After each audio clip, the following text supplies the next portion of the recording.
Do Dia da Família, dia 15 de março, foi o Dia da Família. E hoje na igreja a gente vai falar, a gente está abordar um pouco mais sobre esse Dia da Família. Amém? Família é bênção, não é, meus irmãos? Família é uma ótima coisa. Família não é invenção nossa. Família é projeto de Deus. Família, em primeiro lugar, é o nosso primeiro ministério. Família é aquilo que Deus nos usa, na família aquilo que Deus nos consola, na família Deus nos conforta, na família Deus nos usa para cuidar, para transbordar na vida da nossa família. Na nossa família a gente tem descanso, na nossa família a gente tem conforto, consolo. Família é o projeto de Deus, que a gente vem a cada dia mais aprender a cuidar e a valorizar a nossa família. Amém? Peço aos irmãos que abram comigo em Ruth, por favor.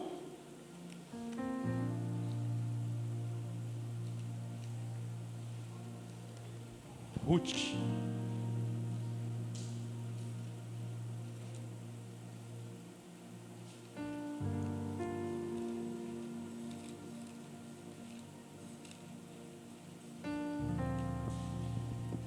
Ruth, capítulo 1.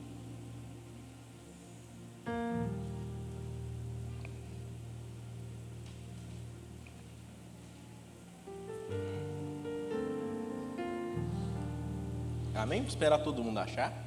Quem puder achar, puder deixar já aberto para a gente vir a ler o texto. Não precisa fechar, pode deixar o dedinho parado que a gente vai ler bastante hoje. Amém? Antes de ler, vamos orar? Senhor, te pedimos que o Senhor fale no nosso coração pela Tua palavra, Deus. Deus, toca no nosso coração, prepara o coração de cada um que aqui está, Deus, para receber a semente da Tua palavra, que seja uma palavra frutífera, Deus. Não deixe que o inimigo de maneira alguma roube a semente do nosso coração, Deus. Não deixe, Deus, que o inimigo venha sufocar as preocupações da vida, venha sufocar a semente, Deus, assim a tornando infrutífera. Mas que o Senhor possa preparar a terra de cada um que aqui está, Deus, para que seja terra boa para cair as Tuas sementes, Deus, e que ela caia, Deus, e produza frutos a 100 por 1, para a honra e glória do Senhor e Teu santo nome, Deus. Te peço, Deus, que não seja eu que esteja aqui falando, Deus, que não sejam ideias minhas, aquilo que eu acho, mas que venha ser o Senhor falando, Deus. Pois quando a gente abre as Escrituras e prega as Escrituras, é o Senhor que está falando, Deus, não o homem. Que possa o Senhor falar profundamente aos nossos corações, para a honra e glória do Senhor e do Teu santo nome, em nome de Jesus. Amém. Bora lá, Ruth capítulo 1. Na época dos juízes, houve fome na terra. Um homem de Belém de Judá, com a mulher e seus 2 filhos, foi viver por algum tempo nas terras de Moabe. O homem se chamava Elimeleque, e sua mulher Noemi. E os 2 filhos, Malom e Quilion, eram efrateus de Belém da Judéia. Chegaram a Moabe e lá ficaram. Morreu Elimeleque, marido de Noemi, e ela ficou sozinha com seus 2 filhos. E eles se casaram com mulheres moabitas, uma chamada Orfa e outra Ruth. Depois de terem morado por lá quase 10 anos, morreram também Malom e Quilion. E Noemi ficou sozinha e sem seus 2 filhos e sem seu marido. Família, ela é um projeto de Deus. Deus quer que a gente valorize nossa família. Quem já valoriza, Deus quer que continue valorizando. Quem dá valor, Deus quer que continue dando valor. Deus quer que quem já valoriza, quem dá valor, quem cuida, continue se esmerando para cuidar mais, para fazer melhor, para valorizar mais, para amar mais. É muito bom quando a gente ama a nossa família, não é verdade? Quem não valoriza, Deus quer que abra os olhos e dê o devido valor à importância da família. Deus quer que aquele que não ama, que comece a amar. Deus quer que aquele que não se importa, que comece a se importar. Deus quer que aquele que não dá valor, que comece a dar valor. Porque família não é invenção nossa, família é projeto de Deus. E família é uma bênção nas nossas vidas. Deus quer que os brigados se reconciliem. Deus quer que aqueles que estão se afastados se aproximem de novo. Deus quer que aqueles que estão com o nariz torcido um para o outro distorçam os narizes e começam a falar. Deus quer reconciliar, Deus quer restaurar, Deus quer trazer de volta o amor, a paz nas famílias, porque família é um projeto de Deus. E assim como Noemi perdeu suas esperanças, confie, só confie. Ela perdeu suas esperanças, assim você pode estar como ela nessa noite, perdido as esperanças. A gente vê aqui no livro de Ruth, que Noemi, ela estava amargurada, ela estava vendo Deus como fosse um inimigo dela, ela não estava olhando a vida pela ótica certa, ela não estava olhando Deus da maneira correta, ela estava olhando aquilo que Deus que trouxe tragédia para a vida dela, para te destruir, para tornar ela amargurada. E você vê que ela, ao longo do livro, ela não tem nem esperança, ela não lembra que Boaz era o ajudador da família. Ela fala que mesmo que Ruth, para ela voltar para a casa dela, para a casa dos pais, para conseguir lá um novo marido, que ela não tinha mais como se casar, que ela não tinha mais como ter filho, e mesmo se ela casasse, tivesse filho, elas não iam ter tempo de esperar para que eles ficassem grandes e pudessem se casar com elas. Olha só como ela estava amargurada, perdeu todas as esperanças. Mas Deus, ao longo do livro, mostrou para ela que ela podia ter esperanças, que bastava simplesmente ela confiar. E talvez nessa noite você perdeu as esperanças na sua família, você perdeu as esperanças naquele marido turrão que você tem, você perdeu as esperanças naquele marido que dá muito problema, às vezes você perdeu a esperança naquele filho muito problemático, que está dando problema para caramba para você, às vezes você perdeu a esperança naquela mãe que está perdida em bebidas, talvez você perdeu a esperança naquele irmão com quem você não fala, que vive dando dor de cabeça para sua mãe, para o seu pai. Às vezes você perdeu a esperança nas suas esposas, às vezes você perdeu a esperança até mesmo nos seus filhos, às vezes você perdeu as esperanças de ter uma família fiel, uma família em paz, uma família que ama, que adora o Senhor. Talvez você nessa noite esteja como Noemi, perdeu suas esperanças, mas o Senhor, Ele quer restaurar, Ele quer reconciliar, Ele quer de novo transformar histórias, Ele quer transformar famílias, porque família é um projeto de Deus. Nesse livro, no versículo 1, a gente agora vê uma crise. A gente vê que essa família estava em crise, Elimeleque, Noemi e seus 2 filhos. No primeiro versículo aqui, agora a gente vê uma crise. E às vezes, quando uma crise bate na nossa porta, nossa primeira atitude é fazer como Elimeleque, tentar fugir. E a fuga não deveria ser uma opção para nós. Quando nós estamos em crise, quando a crise bate na nossa porta, o mais sensato seria enfrentar e não fugir. Elimeleque, ele fugiu, e buscando vida, o que ele encontrou lá em Moabe? Morte. Buscando o bem da sua família, o que ele encontrou? Tristeza. Buscando provisão e prosperidade, no final, o que isso levou? A pobreza. O melhor seria confiar em Deus, buscar nele, não fugir da crise, mas sim enfrentá-la. Olha só como começa o livro de Ruth. Na época dos juízes, houve fome na terra. A gente bem sabe que a época dos juízes foi uma época muito complicada em Israel. Se você ler o livro de Juízes, você vai ver que começa lá em Josué. Depois que Josué morre, o povo se afasta, Deus envia dificuldades, Deus envia inimigos, Deus envia fome, aí levanta um juiz A palavra fala que naquela terra não tinha rei, então o povo fazia o que achava melhor, fazia o que achava ser mais reto. Então Deus levanta um juiz, o povo volta ao Senhor, aí fica aquele período tudo bem. Aí aquele juiz morre, o povo desvia, aí Deus envia fome, envia às vezes alguns inimigos, envia dificuldades. Aí levanta de novo um juiz, aí tudo anda bem, aí o juiz morre, aí o povo se desvia, faz tudo de errado. Aí Deus de novo envia fome, envia alguns inimigos, o povo acorda, levanta um juiz e melhora e continua bem. E continua nesse lenga-lenga, digamos assim, o livro todo. Então, nessa época dos juízes, havia fome na terra. Então a gente bem pode presumir, se havia fome, qual que era o problema dessa fome? Qual que era o problema dessa crise que essa família estava enfrentando? Qual que era a crise que Israel estava enfrentando? Por quê?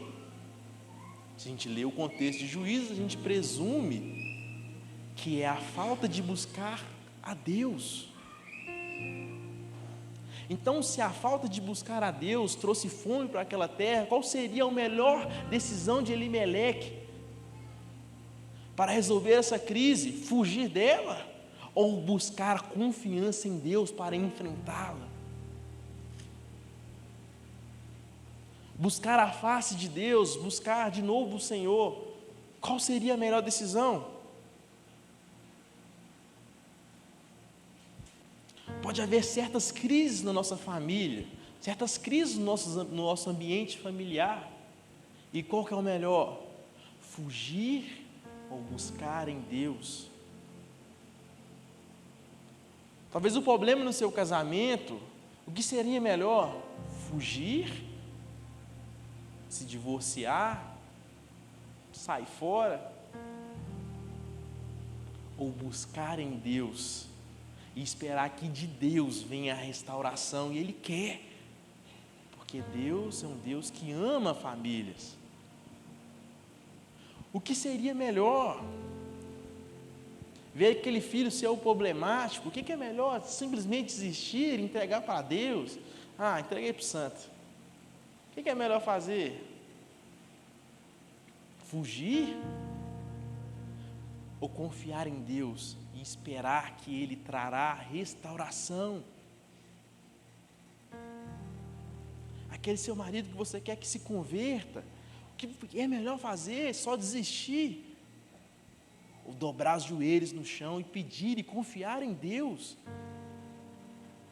Aquela sua esposa que você quer que se converta, seus filhos, seus irmãos, sua mãe, seu pai, o que seria melhor? Fugir, desistir?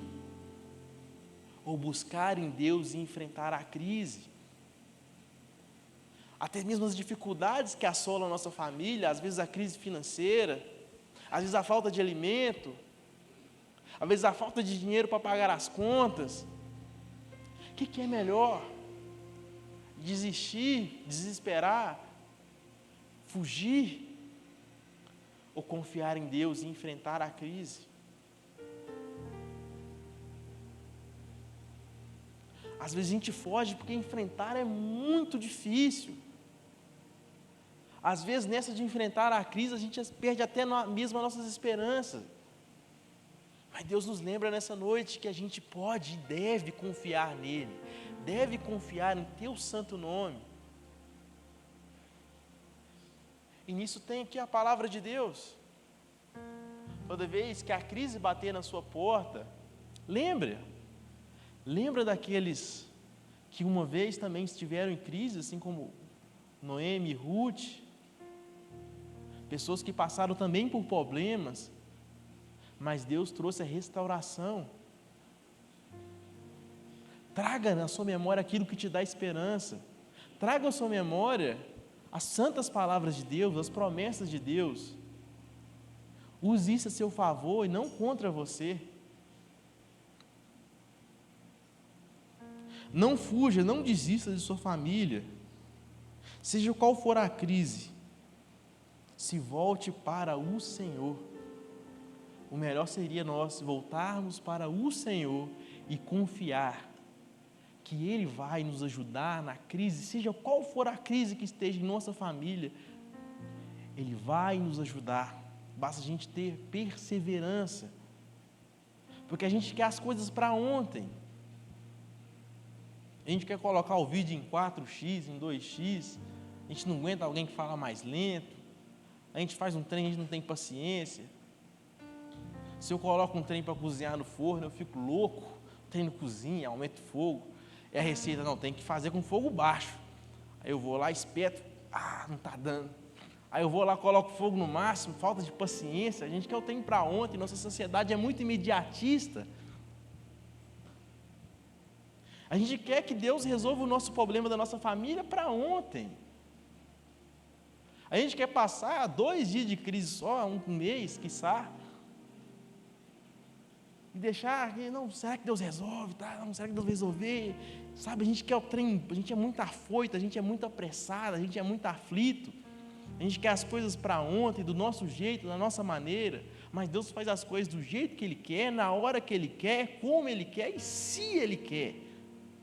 Basta a gente confiar em Deus. Olha só Noemi, olha o tempo que ela sofreu, olha o tempo que as coisas ficaram difíceis para ela, olha o tempo que a morte alcançou, as crises pegou a família dela, mas Deus, no momento certo, na hora certa, quando Ele quis, da maneira que Ele quis, no tempo que Ele quis, resolveu agir e vir ao encontro dela. Então não se desespere, seja perseverante e confie no nosso Deus. O socorro de nossa família não vem do jeitinho que você pode dar. Não vem. Olha só Elimeleque. Na época dos juízes, houve fome na terra. Um homem de Belém de Judá, com a mulher e 2 filhos, foi viver por algum tempo nas terras de Moabe. Olha só Elimeleque. Ele quis que o socorro da família dele viesse no jeito que ele pode dar. E qual foi o jeito de Elimeleque? Fugir para Moabe. Ele achou que o socorro da família dele vinha disso. O socorro da sua família não vem do jeito, desse jeitinho que você pode dar, não vem da força do seu próprio braço, mas o socorro da sua família vem do próprio Senhor. De onde vem meu socorro? Meu socorro vem do Senhor, que criou os céus e a terra. De onde vem seu socorro? Onde está a sua provisão? Onde está a sua confiança? Está no tanto que você consegue trabalhar? Sua confiança está no tanto que você ganha? Sua confiança está no seu emprego bom? Sua confiança está na sua conta bancária gorda? Onde está a sua confiança? Ou sua confiança está no Senhor, aquele que criou os céus e a terra e tudo que nele há? Elimeleque foi logo para Moabe, terras dos pagãos. Olha só como a decisão de Elimeleque foi insensata. Moabe era a terra do deus Camus.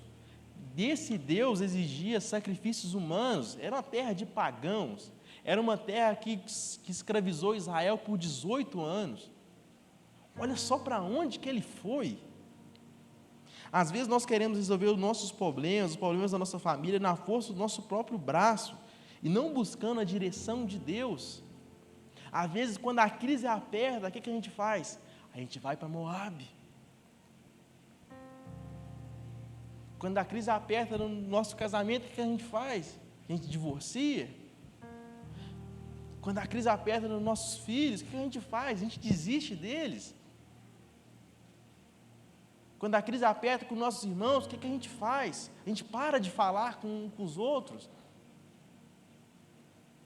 Quando a crise aparece na nossa família e a falta de provisão não aparece, às vezes a crise aparece, a conta fica um pouco no vermelho, às vezes a magrela bate, o que a gente faz? A gente se desespera, a gente vai dar jeitinhos, ou a gente vai confiar no Senhor?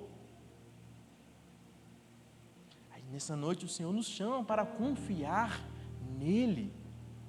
O Senhor, Ele nos pede que nós confiamos nele, que a gente deposite a confiança nele. Ele nos dá mais que motivos para que a gente venha confiar nele. Olha só como Deus é bom conosco. Olha só quantas vezes Deus já não te livrou, Deus já não te guardou, Deus já não trouxe a solução para um problema que você pensava que era desesperador. Olha quantas vezes você já não chorou, você não arrancou os cabelos, mas Deus, na hora certa, veio ao seu encontro e te ajudou. Nós temos mais do que motivos para confiar, então por que a gente vai se desesperar?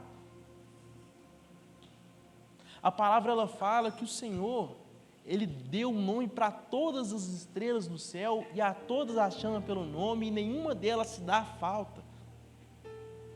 Um Deus que dizem que tem mais estrelas no céu do que a areia na terra, do que os grãos de areia. Olha que é punhado de areia, imagina que tanto de estrela, você não consegue nem, olhe para o universo, você não consegue nem ver onde que acaba, onde que começa, e fala que esse Deus que criou tudo, essa coisa tão grande, magnífica, dá o nome a todas as estrelas e chama todas pelo nome. O que a estrela é? Estrela é um trem irrelevante, só é bonito, mas é irrelevante perto de uma vida. Então, se Deus dá nome, se lembra de coisas tão irrelevantes, por que Ele esqueceria de mim, de você? Olha só como Deus é bom, como Deus gosta de falar, Deus é top, Deus é muito bom. Deus dá mais que motivo suficiente para que a gente venha acreditar nele. Seja qual for a crise da sua família, seja qual for o sofrimento que você tem, seja qual for aquilo que está doendo no seu coração, seja qual for aquela coisa que você ora, só você sabe, seja qual for aquela coisa que você derrama lágrimas e só você sabe o porquê, saiba que Deus está vendo. Eu não posso ver, sua mãe não está vendo, talvez seu marido não está vendo, talvez seu irmão não está vendo, talvez ninguém está vendo, mas Deus sabe, Deus vê. Então chama vocês para que confiem no Senhor, confiem nele, porque Deus ama famílias e família é projeto de Deus. Não desista da sua família, não desista da família. Nós precisamos confiar em Deus. Nosso socorro não vai vir do jeito que Elimeleque fez, fugindo para Moabe, dando um jeitinho, mas nosso socorro vai ser confiando no Senhor. A melhor coisa que Elimeleque podia ter feito é confiar no Senhor, porque ele sabia que aquele problema, aquela crise era a falta da confiança no Senhor, e ele seguiu pelo caminho contrário. Ao invés de confiar em Deus, ele fugiu para Moabe, terra de deuses pagãos. Nessa noite, às vezes, o inimigo quer nos tentar fugir para Moabe, a dar nosso jeitinho. Mas o que você vai fazer? Você vai fugir ou vai enfrentar? Nós devemos buscar a direção de Deus. Nós que somos homens, os homens casados, qual que é seu papel? Nosso papel na família é direcionar a nossa família. O papel de direcionar a sua família é seu. Olha só Elimeleque, o papel de direcionar a família era dele. E olha para onde que ele direcionou? Para Moabe. Ei, homens, o papel de direcionar a sua família é seu. O que você vai fazer? Você vai fugir para Moabe ou você vai primeiro buscar a direção de Deus e direcionar a sua família debaixo da direção de Deus? Ou vai fugir debaixo da sua vontade? Você que é homem, o papel é seu. O papel de orar para a sua família é seu. O papel de orar, de se colocar de joelhos, de interceder, é seu. O chicote tem que estar lá nas suas costas, para não ter que estralar nas costas da sua esposa. O papel é seu. Deus não nos chama para ser homens omissos, mas homens que se colocam na brecha pela nossa família, homens que intercedem para a nossa família, homens que buscam pela nossa família, homens que oram, que choram. Eu não sou de chorar não, mas quem chorar é isso aí, pela nossa família. homens que têm profundo amor por sua família. O papel é seu, saiba, Deus está te chamando, Deus está te dando um chacoalhão, porque o papel é seu. Então, busque direcionamento de Deus, não busque dar um jeitinho na força do seu próprio braço. Você viu o que aquele Elimeleque fez? Então, nosso papel de homem é acreditar na nossa família, de buscar, de amar, de interceder. Mulheres, talvez seu marido não crê, talvez sua família, ninguém crê, só você crê. Qual que é seu papel? Pedro fala lá que o papel da mulher é que pelo seu procedimento vai ganhar o marido sem palavras. Então dê bom procedimento, tenha um bom proceder, seja uma mulher de oração, seja uma mulher de garra, de fibra. Ore a Deus, coloque no Senhor seus problemas, coloca no Senhor a sua família, coloca no Senhor, interceda, interceda, interceda, tenha bom procedimento. A Bíblia fala lá que pelo seu procedimento você ganhará seu marido sem falar uma palavra. Não seja o tipo de mulher rixosa que não dá bom procedimento. Eu escutei uma história, foi até engraçada, que certo homem, ele foi no sapateiro, ele pediu um sapato lá, ele calçou o sapato, o sapateiro falou 41, vendedor. Entrou igual, beleza, igual manteiga. Ele falou, não, eu quero 39. O vendedor trouxe, colocou 39, que sapato apertado, os dedos dele até. Aí falou, vou levar esse. O vendedor não entendeu, não, mas o 41 é seu número. Ele, não, mas eu quero o 39. E levou. No outro ano ele chegou, comprou o mesmo sapato. O vendedor lembrou, seu número 41, né? Ele, não, deu 39. Entrou a apertar de novo, ele não está entendendo por que disso, ele encucado. Foi embora. Depois ele, no outro ano, voltou de novo. E falou, seu número é o 41. Não, ele, não, meu número é o 39. E colocou e estava apertado, ele não entendendo. Falou, por que, cara? Você coloca o 39? Seu número é o 41, como é que seu pé está apertado? Aí ele falou com ele, não, eu pego o 39 porque meu único alívio na vida é quando eu chego em casa e tiro esse sapato. Porque se você tirar isso de mim, nem isso, não tem alívio nenhum. Então você acha que você tem um marido que precisa comprar um sapato melhor para ter alívio, você acha que ele vai ser ganho com palavras, sem palavras? Ele não vai ser ganho de jeito nenhum. Vocês temos que dar bons procedimentos. Da mesma forma os maridos, amar as esposas, porque esse é o nosso papel, amar com amor sacrificial, da mesma maneira que Jesus ama a sua igreja. Você está amando a sua esposa assim como Jesus ama a sua igreja? É dessa forma que a gente investe na nossa família, é dessa forma que a gente luta pela nossa família. Você que é filho, seus pais não são convertidos, seu pai não conhece a Deus, será que você dá bom exemplo? Será que eles têm que sair de casa e voltar? Sua mãe tem que sair de casa e voltar para casa, ela sai de manhã, a louça está na zona, ela volta de tarde, a louça continua a mesma zona. Será como que sua mãe vai acreditar no Deus que você serve, se você não consegue dar bom exemplo dentro de casa? Então dê bom exemplo, lute pela sua família, ore pela sua família. Temos que dar bom exemplo, mas a partir de tudo, e acima de tudo, confiar no Senhor, e não nos jeitinhos que nós podemos dar, porque o Senhor, Ele quer restaurar, o Senhor, Ele quer usar famílias, o Senhor, Ele ama famílias, porque família é um projeto de Deus. Saiba uma coisa, que você não tem o controle, mas o controle está nas mãos de Deus. Olha só o que fala aqui na palavra. Na época do juízo houve fome na terra, o homem de Belém de Judá e sua mulher e seus 2 filhos foram viver por algum tempo na terra de Moabe. Foram viver por algum tempo. Elimeleque provavelmente estava pensando, eu vou viver na terra de Moabe por algum tempo. Ele pensou que ia lá por algum tempo e ia voltar quando as coisas melhorassem. Ele pensou que tinha um controle em suas mãos, ele pensou que por algum tempo ele ia lá e depois ia voltar. Só que Elimeleque só foi e não voltou. Seus filhos só foram e não voltaram. O controle não estava nas mãos dele. Entenda, o controle não está nas suas mãos. Entregue o controle da sua família, entregue a sua família nas mãos de Deus. Faça os planos para a sua família baseado naquilo que Deus quer, naquilo que Deus sonha, não naquilo que você sonha, não naquilo que você quer.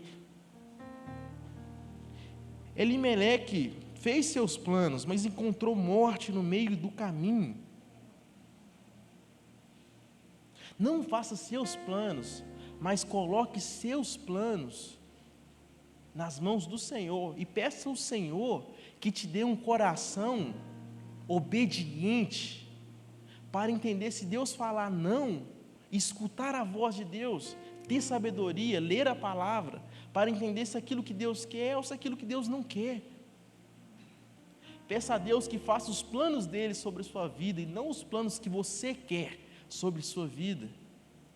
Coloque o controle da sua família nas mãos de Deus, e é somente Deus que pode restaurar, que pode guiar, que pode salvar a nossa família. Às vezes a gente faz tantos planos para a família da gente, mas o que termina? Termina em briga, termina em discussão, termina às vezes em divórcio, termina às vezes em chateação, termina em mágoas e mais mágoas, termina em morte, assim como foi no caso de Elimeleque. Mas quando nós colocamos nossas vidas, nosso controle da nossa família nas mãos de Deus, e temos confiança, Deus espera para nós restauração, reconciliação, espera para nós amor sem fim. Então coloque a vida da sua família, o controle da vida da sua família nas mãos de Deus. E agora a família de Elimeleque, ela não passava só mais pobreza, ela não passava mais só a crise, mas agora eles estavam vivendo o drama da perda. Versículos 3 ao 5, morreu Elimeleque, marido de Noemi, e ela ficou sozinha com seus 2 filhos. E eles se casaram com mulheres moabitas, uma chamada Orfa e outra Ruth. Depois de terem morado lá por quase 10 anos, morreram também Malom e Quilion. E Noemi ficou sozinha, sem seus 2 filhos e seu marido. Agora essa família estava passando o drama da perda. Em meio às perdas, em meio a tristezas, em meio a desilusões, em meio às coisas que ferem seu coração, entenda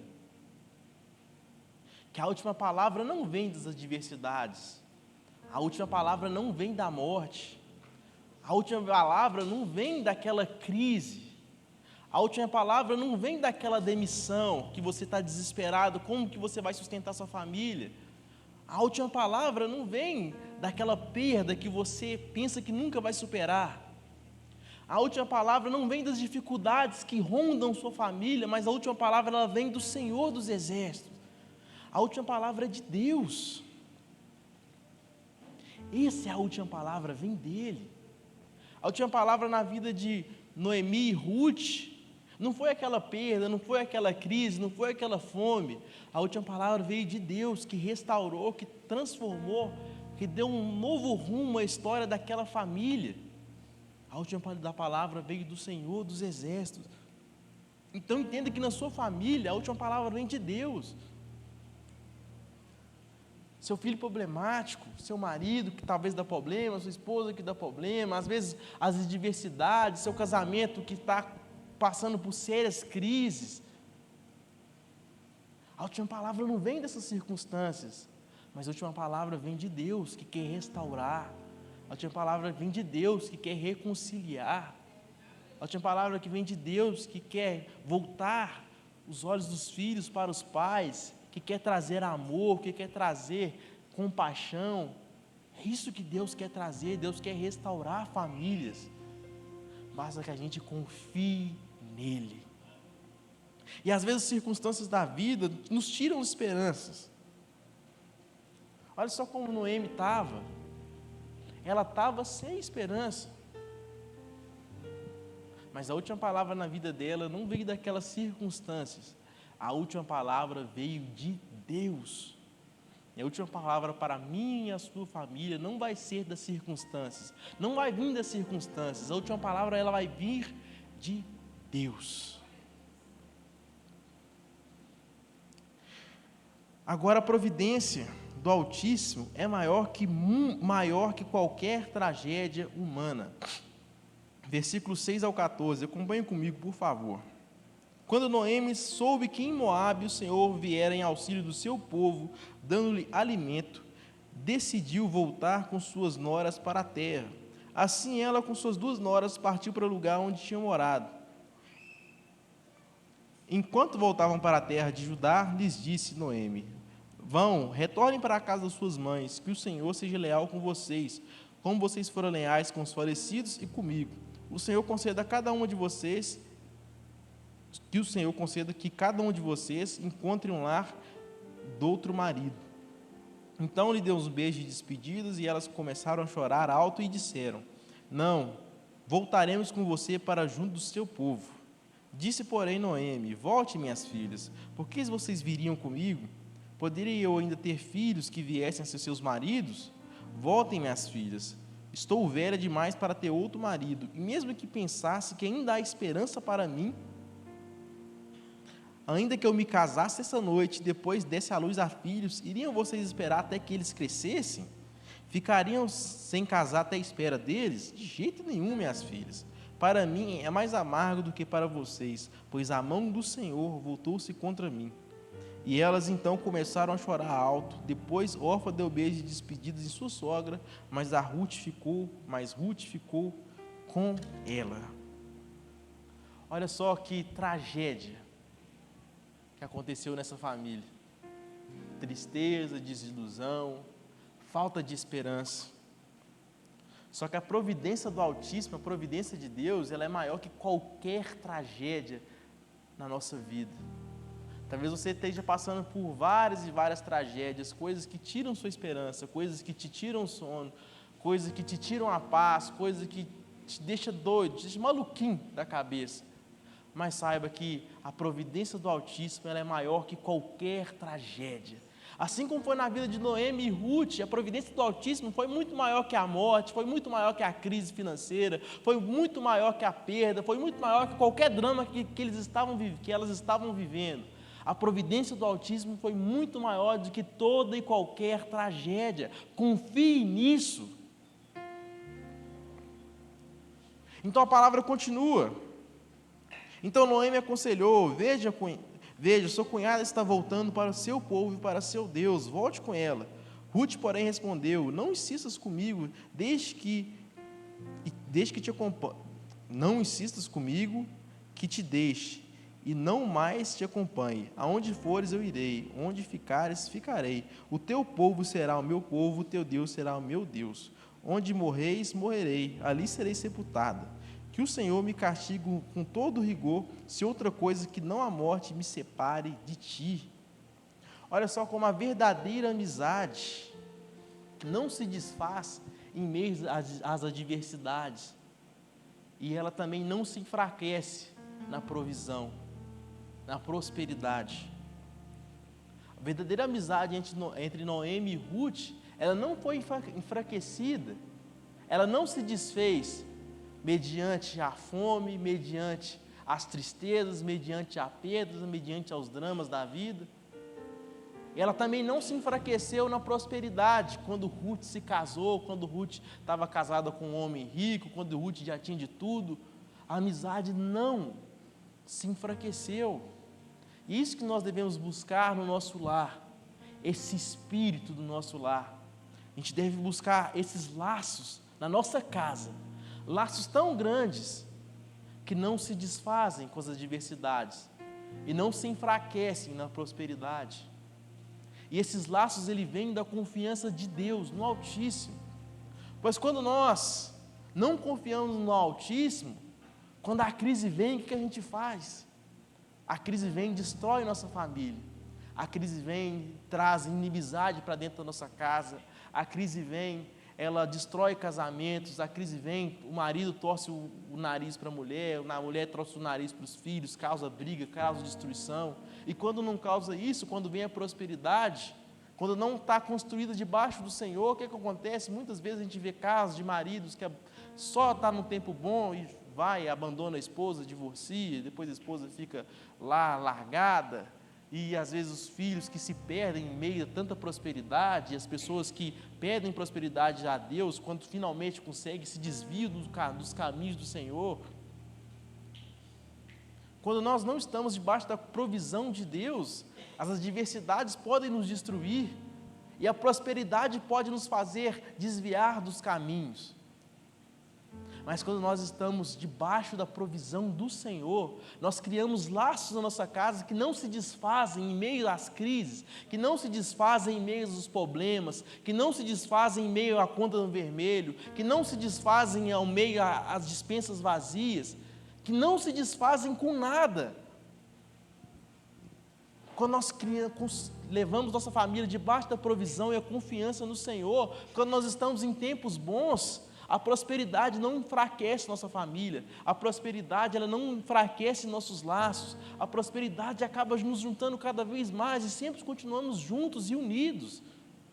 É isso que Deus quer criar em nós, laços, verdadeiros laços, de amizade, de amor, de paixão, de misericórdia, de perdão em nossa casa, laços que não se desfazem nunca, porque são unidos pelo próprio Deus, laços que não se desfazem nas adversidades, que não se enfraquecem na prosperidade, e é isso que Deus quer fazer na minha e na sua família, criar laços fortes, verdadeiramente fortes, porque são atados pelo Senhor, que estão debaixo da providência do Senhor. Você crê nisso?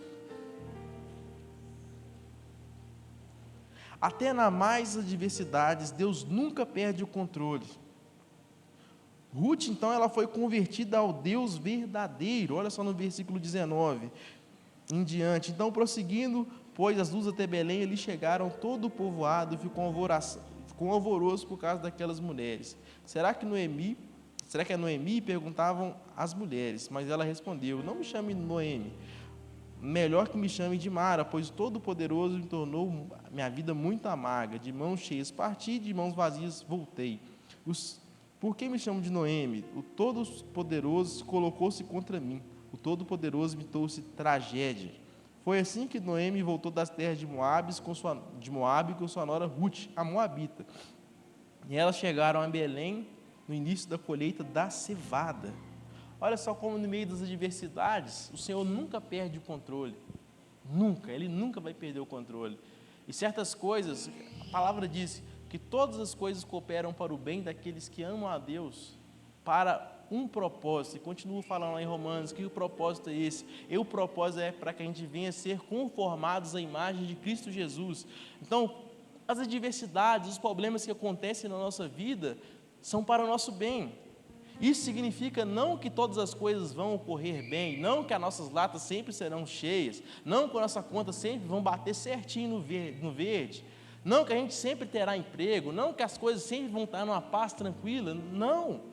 A Bíblia não quer dizer isso, a Bíblia ela quer dizer que em meio às adversidades, em meio às contas no vermelho, em meio às tristezas, em meio às perdas, em meio aos dramas, em meio às felicidades, em meio às alegrias, em meio a tempo de paz ou tempo de guerra, Deus vai pegar todas as circunstâncias na nossa vida e vai usar e vai temperar um pouquinho aqui, um pouquinho de tristeza aqui, um pouquinho de alegria colar, vai pegar tudo isso para um bem maior, para que a gente venha a ser conformado, mais parecido com Jesus.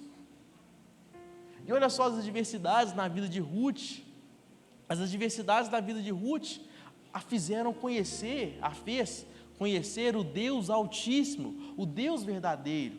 Se não fossem as adversidades na vida dela, ela ia continuar lá em Moabe, adorando os deuses pagãos, vivendo de forma que desagrada a Deus.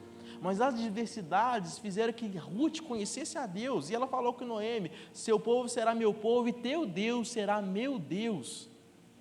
Ela conheceu o Deus verdadeiro em meio às adversidades. Então Deus, Ele nunca perde o controle da nossa vida.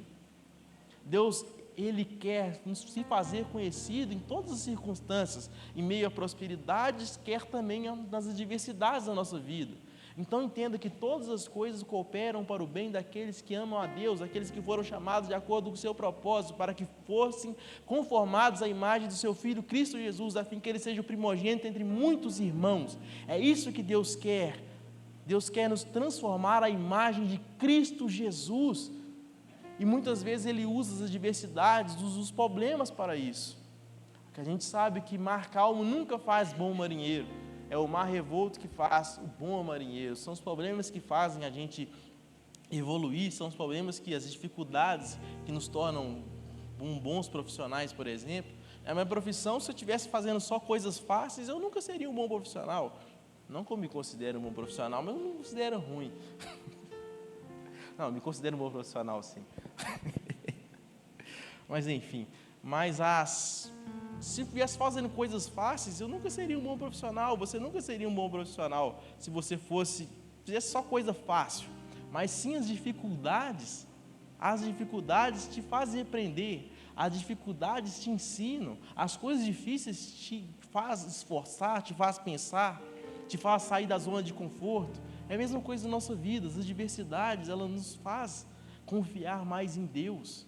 As adversidades, elas nos fazem procurar, buscar mais de Deus. Porque se a vida fosse simplesmente muito fácil, não tivesse problema nenhum, às vezes a gente até esqueceria de Deus.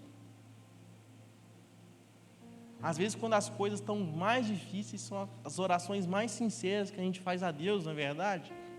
Às vezes, as orações mais sinceras e mais carregadas que a gente faz a Deus são em momentos de dificuldade, são momentos de crise. Deus, todo momento, Ele quer nos ensinar. Deus, Ele não é nosso inimigo, Ele não trabalha contra nós, Ele trabalha por nós. Veja a vida pelo lado certo. Olha só Noemi, eu falo ora Noemi, ora Noemi, não sei qual que é o certo não, eu acho que o certo é Noemi. Aí é o 50%, a votação, quem acha que é Noemi, quem acha que é Noemi. Mas enfim, Noemi, ela tal Noemi, quem preferir, do jeito que você achar melhor. Ela estava vendo a vida pelo lado avesso. Olha só o que ela estava falando contra Deus. Ela estava falando aqui, não me chame de Noemi, melhor me chamar de Mara, pois Todo-Poderoso me tornou minha vida amarga. De mãos cheias eu parti, mas de mãos vazias o Senhor me trouxe de volta. Por que me chama de Noemi? O Senhor colocou-se contra mim, o Todo-Poderoso me trouxe desgraça. Olha só como é que ela estava olhando o que Deus fez na vida dela. Ela estava se colocando Deus como se fosse inimigo dela. Ela estava colocando como se Deus estivesse trabalhando contra ela e não trabalhando por ela. Veja a vida pelo lado certo. Certa mulher, uma vez, que estava com a vida muito amargurada, passando por muitas dificuldades, por muitas tristezas, ela decidiu largar a fé, decidiu largar tudo, e ficava em casa trabalhando, e triste, e amargurada, e chorando. Então o pastor daquela igreja foi atrás dela, procurar, ver o que ela estava fazendo, conversar com ela. Fala, minha irmã, passando por dificuldades, o que está acontecendo, e conversando. E ela estava lá tecendo, sabe aqueles tapetes, quando você olha, tem aquelas figuras bonitas, mas quando você vê o contrário, aquele trem mais ridículo, nada faz sentido com nada, mas quando você olha pelo lado certo, que obra de arte. E ela estava lá trabalhando, e tecendo, e fazendo tapete, e o pastor olhou para ela e falou, que trem ridículo, trem feio, tudo ao contrário, nada faz sentido com nada. Ela falou, não pastor, você tem que olhar o tapete pelo lado certo, olha só, o lado certo tudo faz sentido. Então ela falou com ela, está vendo, você deve olhar a vida pelo lado certo, olha a vida pelo lado certo, porque do lado certo tudo faz sentido. Não olhe que Deus como fosse seu inimigo, não olhe como se Deus estivesse trabalhando contra você, saiba que Deus está trabalhando por nós e em nós. Olha a vida pelo lado certo, não olhe a vida como se Deus estivesse trazendo tragédias e tristezas e mais tristezas, mas confie no Senhor e saiba que Ele está fazendo o melhor por mim e por você. Muitas vezes você não vai entender o porquê, só confie. Porque Deus, quando Ele promete restauração, Ele promete restauração e não explicação. Olha só Jó. Jó foi assolado, Jó perdeu tudo, Jó sofreu. E Jó fez muitas perguntas a Deus, questionando a Deus, perguntando: Deus, por que disso? Deus, por que daquilo? Sabe o que Deus fez com Jó? Deus, ao invés de responder Jó, Deus fez 70 perguntas para Jó, para ensinar ele onde ele estava, o lugar dele. Deus, ao invés de responder Jó, Deus perguntou: ô Jó, onde você estava quando eu fiz os alicerces da terra? Será que você pode me responder? Onde você estava quando eu reprisei os mares? Será que você sabe? Onde você sabe disso? Onde você sabe daquilo? Você sabe como que fez, onde que sai o relâmpago, para onde vai o relâmpago? E fez várias perguntas de Jó, perguntas que ninguém consegue responder. Ele fez 70 perguntas para Jó. Aí então ele restaurou Jó. Ele trouxe restauração, ele não trouxe perguntas, os milhões de questionamentos que Jó teve. Muitas vezes Deus vai sim nos dar porquê das coisas, a gente vai entender, mas muitas vezes nós vamos ser como Jó. Deus vai nos restaurar e nós não vamos nem entender o porquê. Porque Deus, quando Ele promete restauração, não explicação de todos os porquês, porque Ele quer que a gente venha confiar cegamente nele, assim como um filho confia no pai. Uma criança pequena, ela não vai preocupar, ela não se preocupa se amanhã ela vai ter leite, se amanhã o pai dela vai conseguir trazer comida. Ela só sabe que vai ter. Quem tem filho aí pequeno, quem tem filho sabe. Seu filho não se preocupa se amanhã vai ter alimento, vai ter provisão, se vai ter comida, se não vai. Ele sabe que vai ter. A única certeza é essa. Ele sabe: amanhã eu vou comer, hoje eu vou comer, mais tarde eu vou comer e está tudo bem. Por quê? Porque ele confia no seu pai. Ele confia que o pai vai trazer a provisão para casa. Ele não se desespera. E é isso que Deus quer que a gente seja, como crianças. Que simplesmente como uma criança confie cegamente no seu pai e saiba que amanhã vai ter a provisão.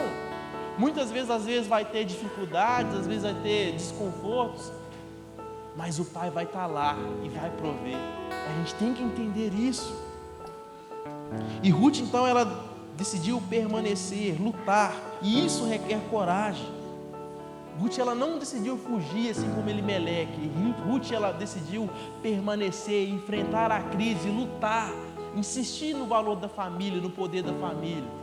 Não desista da sua família, insista na sua família, não fuja, decida permanecer, decida enfrentar, decida confiar em Deus, porque Deus, Ele ama a família, e família é projeto de Deus, e Deus, Ele quer restaurar famílias nessa noite. Lute pela sua família. Deus muda realidades. Olha a história de Ruth. Olha só como Deus não simplesmente muda, mas Deus, Ele transforma. Deus, Ele não muda, Ele transforma a realidade. Ele transforma, Ele pode transformar a sua família e a minha família. Boaz então, ele vem, a história continua. Vem falando que Boaz, ele vem, ele resgata Ruth. E quando Boaz, ele vem e resgata a Ruth, o que ele faz? Ele pagou o preço, porque não foi de graça. A gente pensa que a gente chegou e casou, não. Ele chega, ele tem que pagar o preço. Ele pagou o preço, ele se casou com ela, ele resgatou ela, ele mudou a história dela, ele transformou a história dela, e tudo foi diferente daquele momento para frente. Isso não te lembra alguma coisa? Isso não te lembra aquilo que Cristo fez conosco? Boaz, na história de Ruth, ele simboliza Cristo, ele aponta para Cristo, que pagou o preço pela sua igreja, que a redimiu, que a casou, que transformou a história, que mudou a vida daqui para frente. Aquilo que Deus fez comigo, aquilo que Jesus fez por mim, por você, pagou o preço, nos redimiu, transformou nossa história, mudou nossa história. E Jesus, que é poderoso para nos transformar, é poderoso para restaurar e transformar nossa família. E é isso que Ele quer fazer nessa noite. Eu gostaria de abrir um parênteses aqui nessa noite também, uma coisa muito importante na nossa família, para que a gente venha cada dia mais manter a família em paz. Uma coisa que às vezes falta nos casamentos, às vezes que coisas faltam entre pai e mãe, entre filho e filha, até mesmo na nossa família espiritual, que é a igreja do Senhor. Vocês são minha família em Cristo Jesus, e eu sou família de vocês. Às vezes a falta do perdão destrói muitas famílias. A falta do perdão destrói o relacionamento entre pai e mãe. A falta do perdão destrói o relacionamento entre irmão e irmã. A falta do perdão destrói o relacionamento entre esposa e marido. A falta do perdão. Olha só o que Efésios 4:32 fala: sejam bondosos e compassivos uns para com os outros, perdoando-se mutuamente, assim como Deus os perdoou em Cristo. Sem perdão, a família acaba em ruínas. Sem perdão, o relacionamento acaba em ruínas. Mas é perdoar. Não é perdoar da maneira que eu quero, da maneira que você acha melhor, mas como você deve perdoar. Assim, perdoando-se mutuamente, assim como Deus os perdoou em Cristo. Como que Deus nos perdoa em Cristo? Ele nos perdoou por graça e não por merecimento. Às vezes seu filho vai precisar do perdão pela graça, ele nem vai merecer, mas o perdão vai ser por graça, não é por merecimento. Às vezes seu marido vai vacilar com você, ele nem merece, mas o perdão é por graça, não é por merecimento. Às vezes sua esposa vai vacilar com você, o perdão é por graça, não é por merecimento. É da maneira assim como Deus nos perdoa. O perdão é proporcional. O perdão deve ser proporcional, assim como Cristo nos perdoa. Porque a palavra fala lá no Pai Nosso: perdoai nossas dívidas, assim como nós perdoamos aqueles que nossos devedores. Algumas versões: perdoai nossas ofensas, assim como nós perdoamos aqueles que nos têm ofendido. E mais para baixo fala lá em Mateus 6: assim como vocês perdoarem, vocês serão perdoados. Se vocês perdoarem, serão perdoados. Se não perdoarem, não serão perdoados. A palavra é enfática. Você quer ser perdoado por Deus? Libere perdão. Se você não liberar perdão, você não vai ser perdoado.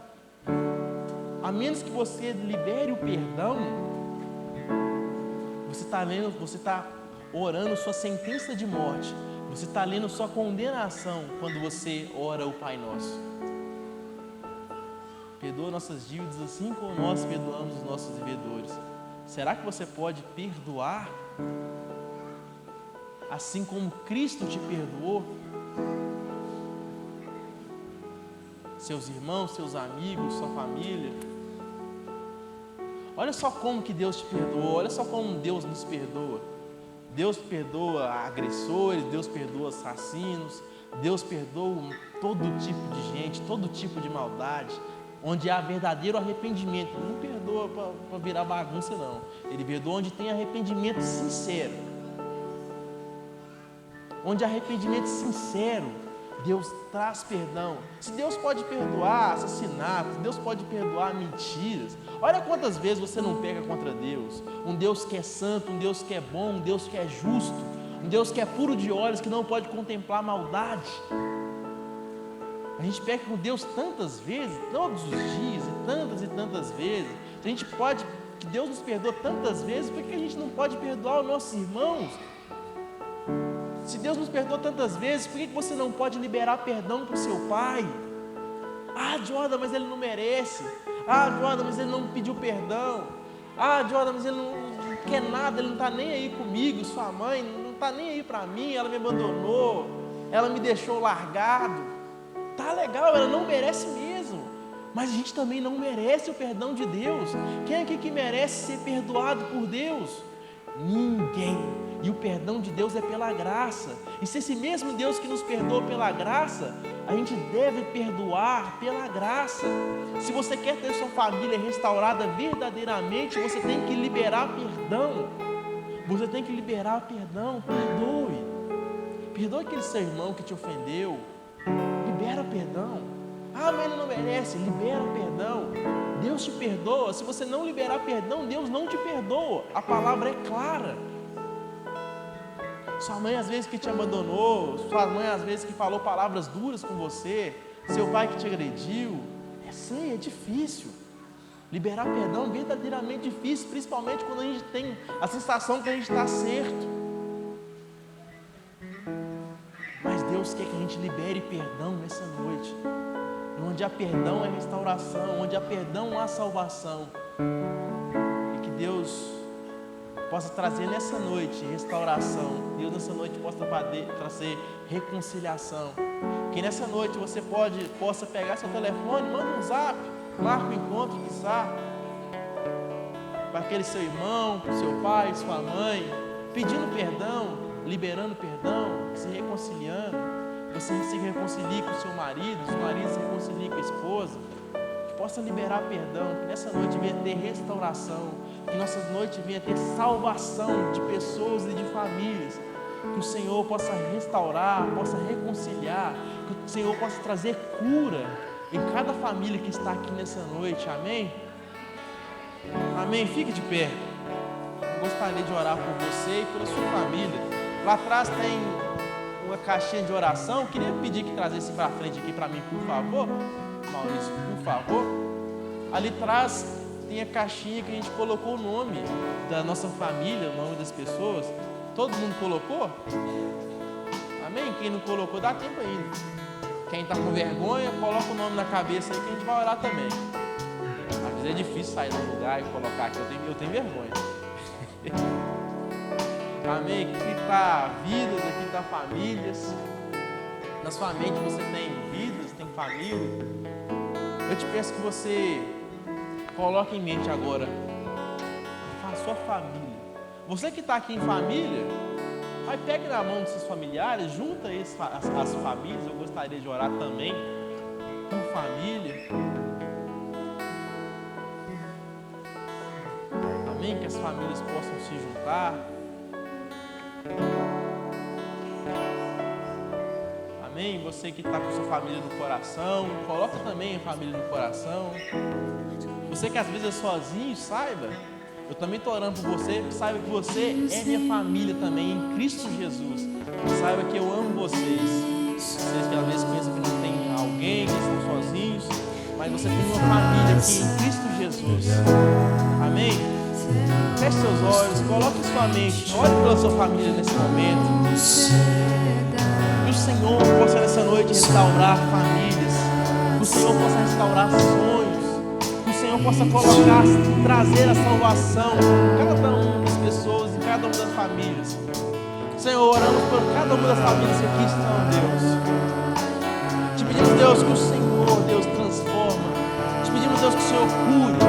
Te pedimos que o Senhor, Deus, reconcilie famílias, Deus. Te pedimos, Deus, que o Senhor traga salvação nas famílias que estão aqui nessa noite, Deus. Que o Senhor traga a sua bênção, Deus.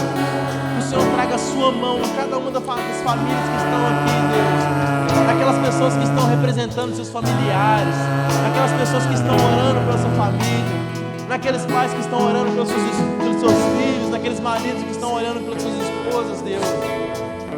Te pedimos, Deus, que o Senhor traga o jeito, Deus, que o Senhor traga a provisão, que o Senhor traga a salvação, que o Senhor, Deus, venha transformar e moldar essas famílias, Deus. Que em nome de Jesus, Deus, seu rosto resplandeça sobre nossas famílias, Deus.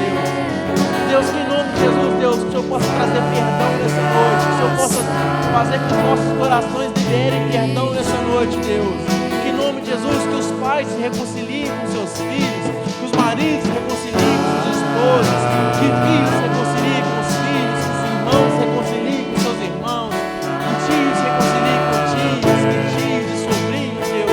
Que em toda a nossa família venha ser reconciliação, que venha ter paz, que venha ter, Deus, o teu amor, que venha ter a salvação, que venha ter, Deus, a tua santa mão fitando, guiando e transformando nós dia após dia, Senhor, em nome de Jesus, Deus. Que nossa família, Deus, a cada dia venha ser moldada pelo Jesus Cristo, Deus. Que nossa família esteja na mão do Senhor, Deus. Que nossas vidas, que nossas famílias estejam nas mãos do Senhor, Deus. Que o Senhor nos guie, Senhor. Que o Senhor nos transforme. Que o Senhor, a cada dia, nós possamos permanecer mais juntos, mais unidos.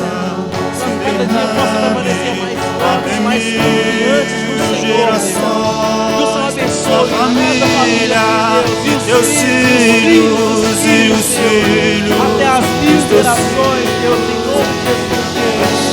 Que haja salvação, que haja, Deus, compromisso com o Senhor, que haja arrependimento, que haja perdão, Deus, que haja reconciliação, que haja cura em cada família que está, Deus, em nome de Jesus, Deus. Acompanhe cada família que está, Deus. Cuide atrás, cuide diante, Deus.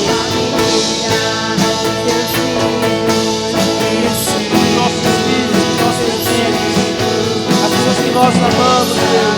Só para que o Senhor nos acompanhe dia após dia, Deus.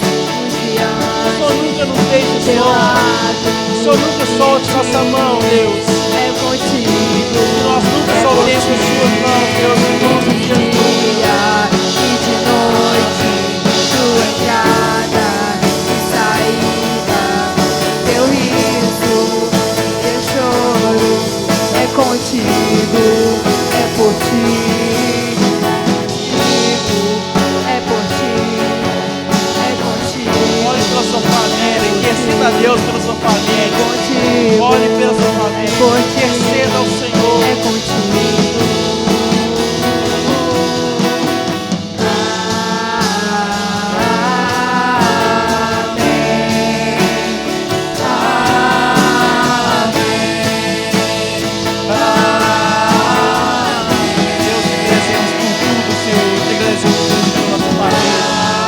Graças a Deus pela minha esposa, graças a Deus pelos meus pais, pela minha mãe, Deus. Dou graças a Deus por cada irmão que aqui está, Deus.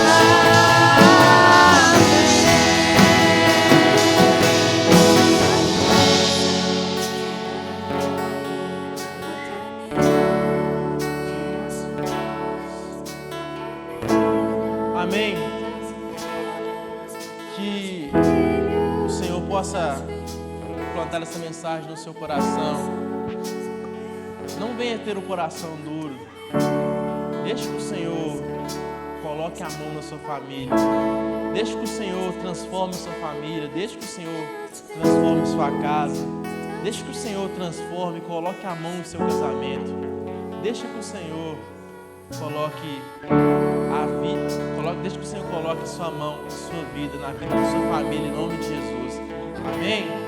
Amém, Deus, eu oro por cada um que aqui está, Deus, que o Senhor possa continuar guiando, que o Senhor possa continuar transformando, Deus, que o Senhor guie cada uma das famílias que aqui estão, Senhor, que o Senhor, cada dia mais, Deus, possa fortalecer os laços, Deus, laços que não se desfazem nas adversidades, Deus, mas laços vitalícios, laços baseados no Senhor, que o Senhor amarre, Deus, laços que não se desfazem nas adversidades, que não se enfraquecem nas prosperidades, Deus, mas laços de família, Deus, no Senhor. Te pedimos, Deus, que o Senhor leve cada um, Deus, em segurança para a sua casa, Deus. Deus, semana abençoada, de vitória, de sucesso, Deus. Uma semana de bênção, uma semana de reconciliação, em nome de Jesus. E que a graça do Senhor Jesus Cristo, o amor de Deus e a comunhão do Espírito Santo seja com todos, hoje, amanhã e para todos sempre. Amém. Que Deus abençoe a todos e dê uma semana de vitória. Amém. E lá atrás está tendo uma lanchonete. Não se esqueçam para abençoar as nossas crianças. As crianças são o futuro da igreja, são o futuro do Brasil. Então, nós estamos fazendo um valor simbólico para abençoar nossas crianças, amém? Todo o valor que é arrecadado é revertido para o usufruto das crianças, da obra de Deus, amém? Que Deus abençoe a todos.